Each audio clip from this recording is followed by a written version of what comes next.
Alright, so we're going to experiment with some wood gas burners.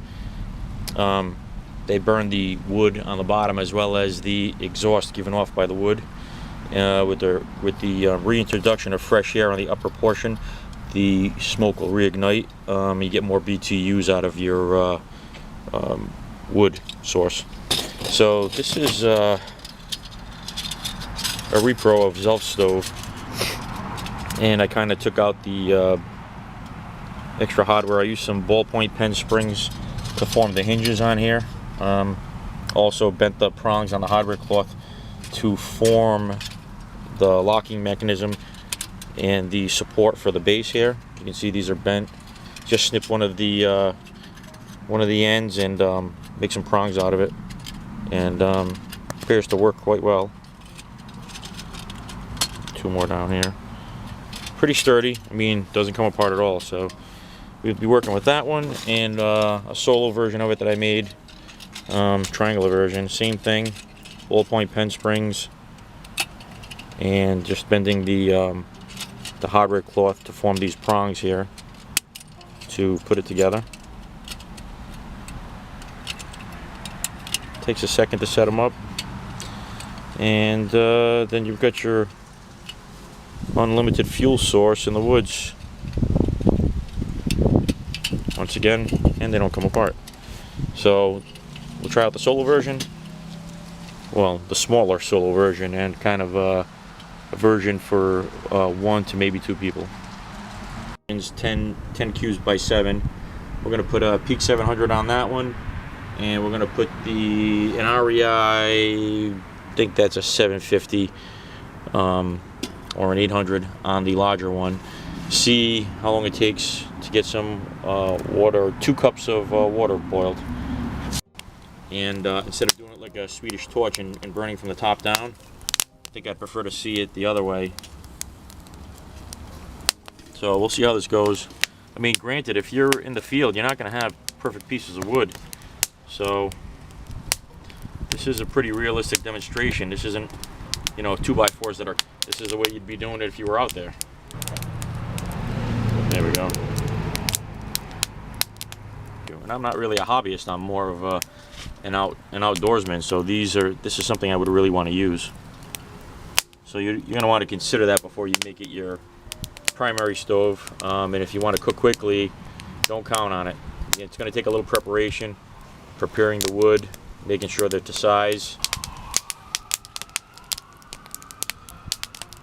Probably a good idea to have a windscreen on these. We're at 710, and we're going to boil on the larger stove. So, and it goes without saying, it was equal amount of water in this pot, narrow pot, and we do not have a boil. We're working on one. All right, so in closing, if you don't mind the sooty pot, of course, with cooking with wood, this size here is certainly going to boil water quicker and more efficiently, especially with the wide bottom pot. The smaller kind of solo version of it, as you can see, you certainly, if you had a windscreen on it and you'd be directing the flame directly up against the pot, it'd probably be more comparable. So I'm not so certain that the weight savings on this size is worth it. All right, we're going to start this second experiment on this stove. What we're going to do is a bottom start, bottom light, see if that works out.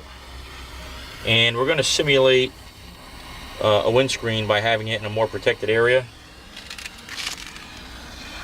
We've got them on experiment number 2, doing it in a sheltered area to simulate having the windscreen around it. Probably a kite windscreen would work very well with these, and you could have that made out of aluminum or Tyvek or whatever, and we'll come back and see how this does.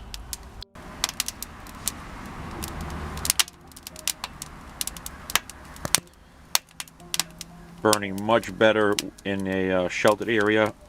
Flame is more localized on the pot. Be interested to see what we get for times.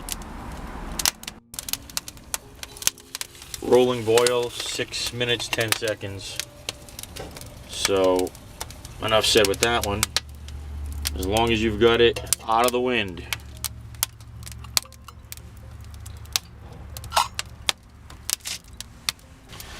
All right, you're not going to get a rolling boil out of the stove. You'd probably have to, you know, top feed it a little. But you've got bubbles breaking, but it's not a rolling boil. And the amount of fuel is just not enough to get it to a rolling boil. It just doesn't hold enough. That is for 2 cups of water. Certainly 1 cup of water at a time is definitely going to go. 2 cups is just under. So if you're going to boil 1 cup of water, you can go with this size, this design, 1 cup at a time, maybe a cup and a half. 2 to 3 cups, no problem for this size here. So, and you're not gonna, I tried lighting it from the bottom and it's not gonna happen. So a center load, tinder in the center seemed to work best for me. That way the flames are hitting some fuel on top instead of just top loading it and top lighting it. This is the way to go.